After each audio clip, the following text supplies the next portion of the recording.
আমি তাকে জিজ্ঞাসা করলাম, আচ্ছা তুমি কি আবু তালেবের নাম শুনেছো? তো বলছে হ্যাঁ, নবীর আঙ্কেল, নবীর আঙ্কেল। আমি বললাম হ্যাঁ, তুমি চিনতে পেরেছো, আমাদের নবীজির আঙ্কেল হযরতে খাজা আবু তালেব। আচ্ছা বলো তো দেখি, আবু তালেব কি ইমানদার ছিলেন? কয় না, ও কাফের, ও মুশরিক।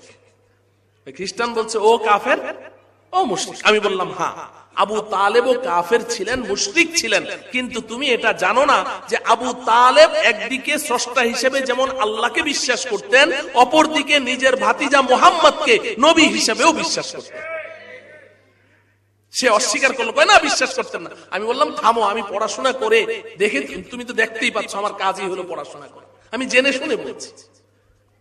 ও আমার প্রিয় ভাইয়েরা, আমার যুবক ভাইয়েরা, পর্দার অন্তরালে মা বোনেরা, আমি আপনাদেরকে বলছি, খুব ভালো করে বুঝেন, আবু তালেব স্রষ্টা হিসেবে আল্লাহকে বিশ্বাস করত এবং নিজের ভাতিজা মুহাম্মদকে নবী হিসেবেও বিশ্বাস করত। আমি তো আরো আগে বেড়ে এটা বলতে পারি, দায়িত্বের সাথে বলতে পারি যে আমি আমার নবীকে যতটা বিশ্বাস করি, আবু তালেব তার ভাতিজা মুহাম্মদকে নবী হিসেবে তার চেয়ে আরো অনেক বেশি বিশ্বাস করে। আবু তালেব, অনেকের কাছে কথাটা নতুন মনে হচ্ছে তাই বলছি। আবু তালেব তিনি একজন ভালো কবি ছিলেন, ভালো কবিতা লিখতে পারতেন। নিজের ভাতিজার প্রশংসায় তিনি জীবনে 22টা কবিতা রচনা করেছেন। সুবহানাল্লাহ বলেন। কয়টা? তার মধ্যে একটা কবিতার 3 লাইন আপনাদেরকে শুনাই, 3 লাইন শুনাই। আবু তালেব আমাদের নবীজিকে লক্ষ্য করে বলছেন, ওয়ালাকাদ দাআউতানি ওয়া যাআমতু আন্নাকা সাদিকুন ওয়া সাদাকতা ফীহি ওয়া কুনতা থাম্মা আমিনা। এটা হলো প্রথম লাইন।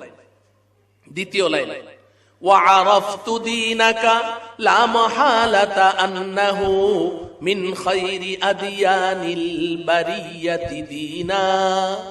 দ্বিতীয় লাইন। 3 নম্বর লাইন, ওয়ালাউলাল মালামাতু আও হাদারু মাসাব্বাতিন লাওয়াজাদতানি সামহাম বিযাকা মুবিনা।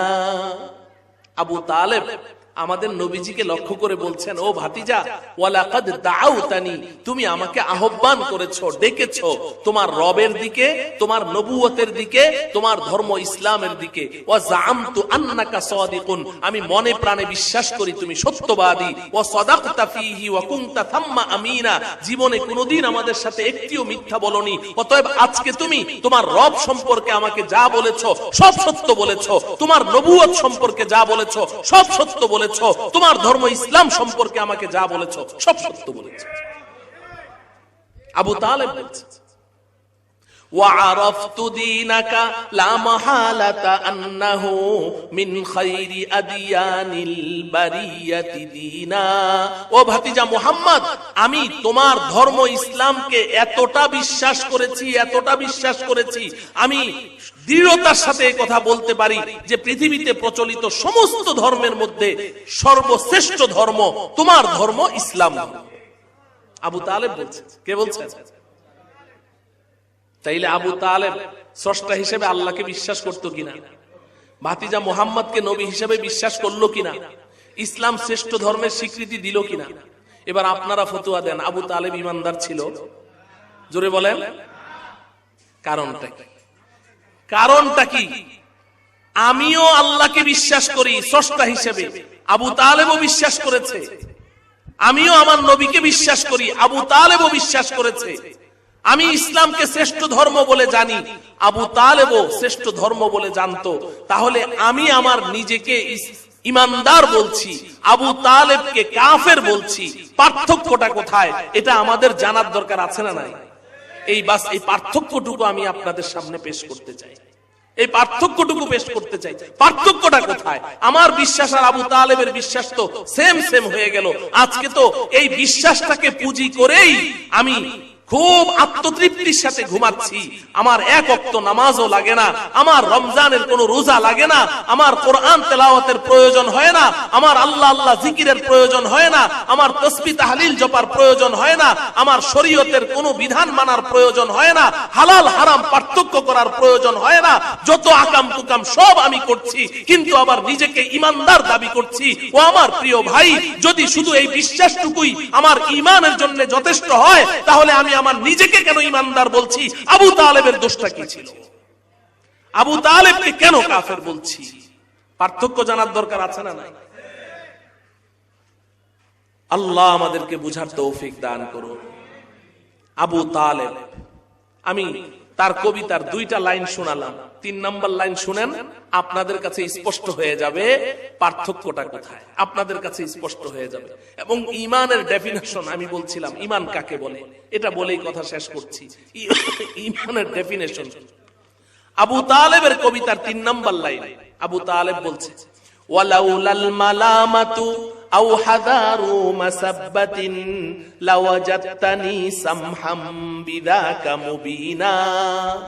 ও ভাতিজা মুহাম্মদ, আমি তোমার রব সত্য বিশ্বাস করি, তুমি নবী সত্য বিশ্বাস করি, তোমার ধর্ম ইসলাম শ্রেষ্ঠ ধর্ম বিশ্বাস করি, কিন্তু ভাতিজা আমি যদি এখন তোমার রবকেই রব হিসেবে মেনে নেই, আমি যদি তোমাকে নবী হিসেবে মেনে নেই, আমি যদি তোমার ধর্ম ইসলামকে ধর্ম হিসেবে গ্রহণ করে নেই, তো গোটা আরববাসী আমাকে তিরস্কার করবে, আমাকে মালামত করবে, আমাকে ছি ছি করবে, আমাকে কাপুরুষ বলবে। ছি আবু তালেব, তোমার মতো এমন একজন হেভিওয়েট লিডার, তোমার মতো এমন একজন জাবরেল নেতা, তুমি তোমার ভাতিজার কথায় ভয় পেয়ে গেছো, বাপ দাদার ধর্ম ছেড়ে ভাতিজার ধর্ম গ্রহণ করেছো, তুমি তো একটা কাপুরুষ। ও আমার প্রিয় ভাতিজা, আরবরা আমাকে এভাবে লাঞ্ছিত করবে, অপদস্থ করবে, গালাগালি করবে, আরবদের এই গালমন্দ আমি সইতে পারবো না, বিধায় তোমার রব সত্য বিশ্বাস করেও, তুমি নবী সত্য বিশ্বাস করেও, তোমার ধর্ম ইসলাম শ্রেষ্ঠ ধর্ম বিশ্বাস করেও ভাতিজা আমি মেনে নিতে পারলাম না। নাউজুবিল্লাহ বলেন। কি করতে পারলো না? জোরে বলতে হবে, কি করতে পারলো না? মেনে নিতে পারলো না, মেনে নিতে পারলো না। ও আমার প্রিয় ভাইয়েরা, আমার এই দীর্ঘ আলোচনা শোনার পরে যদি আপনার বুঝে আসে, এবার বলুন তো দেখি, আবু তালেব কাফের, মুশরিক, বেঈমান বিশ্বাস না থাকার কারণে নাকি মেনে না নেওয়ার কারণে? মেনে না নেওয়ার কারণে, বিশ্বাস না থাকার কারণে সে কাফের হয় নাই, সে মানতে পারে নাই, মেনে নিতে পারে নাই, এই কারণে কাফের। যদি এত বিশ্বাস, দৃঢ় বিশ্বাস থাকা সত্ত্বেও শুধু মেনে না নেওয়ার কারণে আবু তালেব কাফের হয়, চির জাহান্নামী হয়, তাহলে আজকে আমরা বুঝে ফেললাম যে ঈমান কাকে বলে। এই উপমহাদেশের শ্রেষ্ঠ মুহাদ্দিস হযরত মাওলানা আনোয়ার শাহ কাশ্মীরি রাহমাতুল্লাহি আলাইহি, তিনি ঈমান কাকে বলে বলে দিয়েছেন একেবারে ছোট্ট কথায়, জনসাধারণের বুঝার জন্য সহজে তিনি ঈমানের ডেফিনেশন কি, আলোচনা অনেক বিস্তীর্ণ, কিন্তু আমি সংক্ষেপে বুঝাতে চেষ্টা করলাম। উনি এক বাক্যে বলেছেন, ঈমান জাননে কা নাম नहीं है, मानने का नाम ईमान है। জানার নাম ঈমান নয়, মানার নাম ঈমান। জানার নাম ঈমান নয়, কিসের নাম ঈমান? জানলে ঈমান না, মানলে ঈমান। বলেন কি করলে ঈমান? মানলে ঈমান। আবু তালেব জানতো কিন্তু মানে নাই, মেনে নেয় নাই, এই কারণে কাফের হয়েছে। এখন আমি যদি বলি আমি তো স্রষ্টাকে বিশ্বাস করি, আমি তো নবী মুহাম্মদুর রাসূলুল্লাহকে বিশ্বাস করি, আমি তো ইসলামকে শ্রেষ্ঠ ধর্ম জানি, কিন্তু আমি তো কিছুই মানি না, তাহলে আমার ঈমান তো আবু তালেব মার্কা ঈমান হলো। আবু তালেবের যেই পরিণতি নবীজি বলেছেন, জাহান্নামের মধ্যে তাকে 2টা লোহার জুতা পরিধান করিয়ে দেয়া হবে, ওই লোহার জুতাগুলো জাহান্নামের আগুনে লাল টকটক করবে, আর ওই আগুনের মধ্যে লোহার জুতাগুলো এরকম লাল হতে থাকবে, আর ওই জুতা তার পায়ে পরিধান অবস্থায় থাকবে। ওই জুতার তাপে আবু তালেবের মাথার ভেতরের মগজগুলো উতরানো ভাতের মতো টকবক করতে থাকবে। তা আমি তো আবু তালেব মার্কা ঈমানদার হলাম, আমার জন্য তো তাহলে ওই পরিণতি অপেক্ষা করছে। তাহলে ঈমান কাকে বলে? মানার নাম ঈমান। কিসের নাম ঈমান?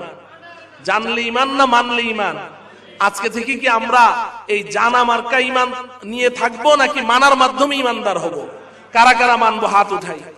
হে আল্লাহ, আপনি আমাদের সবাইকে মানার মাধ্যমে খাঁটি ঈমানের মালিক হওয়ার তৌফিক দান করেন। হাত নামান। ও ভাই, এই যে আমরা একটা কথা বলে ফেলি যে হুজুর নামাজ না পড়লে কি হবে, ইমান ঠিক আছে, নামাজ না পড়লে ইমান ঠিক থাকে। হ্যাঁ, জেনে শুনে বলছেন তো? দেখেন, আমি বলছি না, মনে কষ্ট নিয়েন না, আজকে থেকে তওবা করে নামাজ শুরু করে দেন। নবীজি সাল্লাল্লাহু আলাইহি সাল্লাম বলেছেন, বাইনাল আবদি ওয়াল কুফরি তারকুস সালাহ, কে ঈমানদার কে বেঈমান এটা কারো কপালে লেখা থাকে না। লেখা থাকে কি? আমার কপালে লেখা আছে ঈমানদার, তাহলে আমি আপনাকে চিনবো কিভাবে আপনার মধ্যে ঈমান আছে কিনা? তো নবীজি বলেন, আমি একটা চিহ্ন, একটা আলামত, একটা নিদর্শন বলে দিয়ে যাই, ওই নিদর্শনটা যার মধ্যে পাবে তাকে তুমি বলবে ঈমানদার, আর ওই নিদর্শন যদি না থাকে তাকে ঈমানদার বলার কোনো অধিকার, কোনো অথরিটি তোমার নাই। তার মধ্যে ঈমান আছে না নাই কোনো মন্তব্য করার দরকার নাই। তবে যদি ওই নিদর্শন থাকে বলো ঈমানদার, ওই নিদর্শন নাই তার ঈমানের সাক্ষী দেওয়ার কোনো অধিকার তোমার নাই। হ্যাঁ, লোকটা যদি সত্যবাদী হয় বলো যে লোকটা সত্যবাদী, যদি দানশীল হয় বলো লোকটা বড় দানশীল, যদি বিনয়ী হয় বলো লোকটা বড় বিনয়ী, পরোপকারী হয় বলো লোকটা বড় পরোপকারী, কিন্তু ঈমানদার নট। ঈমানদার বলতে পারবা না, এটার জন্য একটা আলামত লাগবে। নবীজি বলেন সেই আলামতটা কি? সেটা হলো দেখো লোকটা নামাজ পড়ে কিনা। লোকটা নামাজ পড়ে কিনা, যদি নামাজ পড়ে তাহলে বলো ঈমানদার, আর নামাজ নাই সে যত ভালো হোক তাকে ভালো বলো, সারাদিনে 100 বার ভালো বলো, কিন্তু ঈমানদার বলতে পারবে না। বাইনাল আবদি ওয়াল কুফরি তারকুস সালাহ, ঈমান আর কুফরের মাঝে পার্থক্যকারী যে মানদণ্ড, যে আলামত, নিদর্শন, ওটার নাম কি? নামাজ। পড়বো তো ইনশাআল্লাহ। পুরুষরা সবাই মসজিদে গিয়ে জামাতের সাথে নামাজ আদায় করব। মহিলারা নামাজের সময় হলে আজান শোনা মাত্র ঘরে যায় নামাজে দাঁড়িয়ে যাব। মহিলারা মসজিদে যাবে না, পুরুষরা মসজিদে যাবে। মহিলারা কি মসজিদে যাবে না, কোথায় নামাজ পড়বে? ঘরের ভেতরে নামাজ পড়বে, ঘরের ভেতরে নামাজ পড়বে। অনেক বলেছি আপনাদের এই এলাকায় কয়েক বছর আগে আমি 3.5 ঘন্টা আলোচনা করেছি যে যারা বলে মহিলারা মসজিদে গিয়ে নামাজ পড়বে তারা যে ভ্রান্ত, তারা যে ফিতনা ফাসাদ সমাজে ছড়াচ্ছে, এবং তারা যে কোন ইসলামের কোন দুশমনদের দ্বারা তারা পরিচালিত, এগুলো আমি দলিল ভিত্তিক দালিলিক আলোচনা করেছি। মহিলারা কোথায় নামাজ পড়বে? ঘরের ভিতরে। আজান শোনা মাত্র নামাজে দাঁড়িয়ে যাবে, সংসারের কাজ রেখে নামাজে দাঁড়িয়ে যাবে। নবীজি সাল্লাল্লাহু আলাইহি ওয়াসাল্লাম বলেছেন, আল মারআতু ইযা সাল্লাত খামসাহা ওয়া সামাত শাহরাহা ওয়া আহসানাত ফারজাহা ওয়া আতাআত বা'লাহা ফালতাদখুল মিন আইয়ি আবওয়াবিল জান্নাতি শাআত। ও আমার মায়েরা, বোনেরা, খুব ভালো করে শুনেন, আল্লাহর রাসূল বলেছেন কোন নারীর মধ্যে যদি 4টা বৈশিষ্ট্য থাকে, 1 নাম্বার ইযা সাল্লাত খামসাহা, 5 ওয়াক্ত নামাজ সে সময় মতো আদায় করে, ওয়া সামাত রমজানের রোজাগুলো সে সঠিকভাবে আদায় করে, ও আহসানাত ফারজাহা, সে তার ইজ্জত আবরুর হেফাজত করে, তার স্বামী সংসারের কাজে সারা দিন বাইরে থাকে, কয়েকদিন ব্যাপী বাইরে থাকে, স্বামীর অনুপস্থিতিতে সে 3 জিনিসের হেফাজত করে। 3 জিনিসের হেফাজত করে। 1 নাম্বার হলো সে তার নিজেকে হেফাজত করে, নিজের ইজ্জতকে হেফাজত করে। 2 নাম্বার হলো স্বামীর সন্তানদেরকে হেফাজত করে, সন্তানরা যেন বেলাইনে না যায়, কোনো অশ্লীল কাজে না জড়ায়, কোনো অসভ্যতার সাথে না জড়ায়, সে খুব সচেতন থাকে। 3 নাম্বার হলো স্বামীর অর্জিত সম্পদ ঘরে যা রক্ষিত আছে এটাকে হেফাজত করে, স্বামীর অনুমতি ছাড়া 1টা টাকাও সে এদিক সেদিক করে না। নবীজি সাল্লাল্লাহু আলাইহি ওয়াসাল্লাম তার জান্নাতের গওয়াহি দিয়েছেন। কোরআনে কারীমে আল্লাহ পাক বলেছেন, ফাসসালিহাতু কানিতাতুন হাফিজাতুন লিল গায়বি বিমা হাফিজাল্লাহ। সে হলো মুমিনা নারী যার মধ্যে এই 3টা বৈশিষ্ট্য থাকবে। আর নবীজি বলেছেন তুমি নামাজ 5 ওয়াক্ত পড়ো, রোজাটা ঠিকমতো রাখো, ও আহসানাত ফারজাহা, নিজের ইজ্জতকে হেফাজত করো, লজ্জাস্থানের হেফাজত করো, ও আতাআত বা'লাহা, তুমি তোমার স্বামীর অনুগত থাকো, তো আল্লাহ পাক ফালতাদখুল মিন আইয়ি আবওয়াবিল জান্নাতি শাআত, ওই নারী জান্নাতের 8টা দরজা ওপেন থাকবে তার জন্য, সে যেটা খুশি ওটা দিয়েই জান্নাতে প্রবেশ করবে। আল্লাহ আমাদেরকে বুঝার তৌফিক দান করেন। তাহলে জানলে ঈমান না মানলে ঈমান? মানলে ঈমান। মানবো তো ইনশাআল্লাহ। পুরান ঢাকায় এক তাবলিগ জামাত গেছে, এখন তো তাবলিগ শব্দ বলতেও ভয় লাগে। হায়রে তাবলিগ, হায়রে তাবলিগ। হ্যাঁ, আল্লাহ আমাদেরকে হেদায়েত নসিব করেন।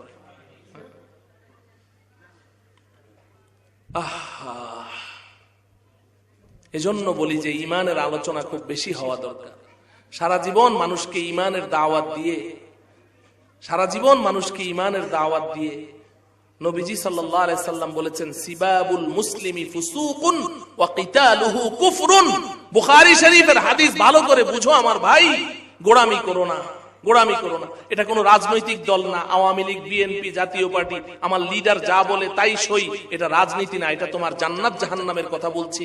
নবীজি বলেছেন সিবাবুল মুসলিমি ফুসুকুন ওয়া কিতালুহু কুফরুন। একজন মুসলমানকে অন্যায়ভাবে গালি দেওয়া, যে গালি দিবে সে ফাসিক হয়ে যাবে, আর একজন মুসলমানকে অন্যায়ভাবে যে কতল করবে সে কাফের হয়ে যাবে। বুঝতে চেষ্টা করো। পুরান ঢাকায় এক তাবলীগ জামাত বাংলাদেশের এক বুদ্ধিজীবীকে দাওয়াত দিতে গেছে। এক বুদ্ধিজীবী, বাংলাদেশের বুদ্ধিজীবীর ডেফিনেশন আবার ভিন্ন, এটা আপনারা জানেন না। ইসলাম সম্পর্কে যে যত বড় গণ্ড মূর্খ, সে বাংলাদেশে তত বড় বুদ্ধিজীবী। এটাই বিগত 16 বছরে আমরা দেখেছি। জাতীয় বুদ্ধিজীবী, কিন্তু ইসলাম সম্পর্কে কিচ্ছু জানে না, একদম ডবল মূর্খ। তো এমন এক বুদ্ধিজীবীকে তাবলীগের সাথীরা দাওয়াত দিতে গেছে। বিকেলে গাছতে বের হয়েছে, তো মুতাকাল্লিম সাহেব তিনি ওই বুদ্ধিজীবীকে ঈমানের কথা বলছেন। কিসের দাওয়াত দেয় ওরা? ঈমানের দাওয়াত দিচ্ছে। তো ঈমানের দাওয়াত দিচ্ছে, যখন ঈমানের কথা শুরু করেছে, তো ওই বুদ্ধিজীবী সাহেব বলে, হুজুর জানি জানি জানি জানি জানি, মানে এই কথাগুলোও সে শুনতে রাজি না। আর যদি মনোযোগ সহকারে শুনে তাইলে তো আবার প্রমাণ হবে যে মনে হয় জানে না, তাইলে বুদ্ধিজীবী গিরি আবার টিকে না। তো এজন্য সে বলছে হুজুর জানি জানি জানি জানি। তো ওই জামাতের মধ্যে আবার মাদ্রাসার একজন তালিবুল ইলম ছিল, ছুটিতে বাড়িতে গেছে, তো ওই জামাতের সাথে বের হয়েছে। ও পিছন থেকে একটু সাহস করে সামনে এসে বলে, স্যার আপনি জানি জানি জানি না বলে আপনি বলেন মানি মানি মানি, তাইলেই তো হয়ে গেছে। জানি জানি না বলে কি বলেন? মানি মানি মানি। তাইলে জানলে ঈমান না মানলে ঈমান? মানবো তো ইনশাআল্লাহ। আল্লাহ রাব্বুল আলামিন আমাদের সকলকে মানার মাধ্যমে সহিহ ঈমানের মালিক হওয়ার তৌফিক দান করুন। ওয়া সাল্লাল্লাহু তাআলা আলা সাইয়্যিদিনা মুহাম্মদ ওয়া আলা আলিহি ওয়া আসহাবিহি আজমাইন। আসসালামু আলাইকুম ওয়া রাহমাতুল্লাহি ওয়া বারাকাতুহু। কেউ উঠবেন না, আপনাদের প্রিয় বক্তা তো এখনো রয়ে গেছে, আমি তো কতক্ষণ বকবক করলাম। হ্যাঁ, হাফেজ মাওলানা মুফতি হাবিবুল্লাহ কাসিমি দামাত বারাকাতুহুম, যার জন্য আপনারা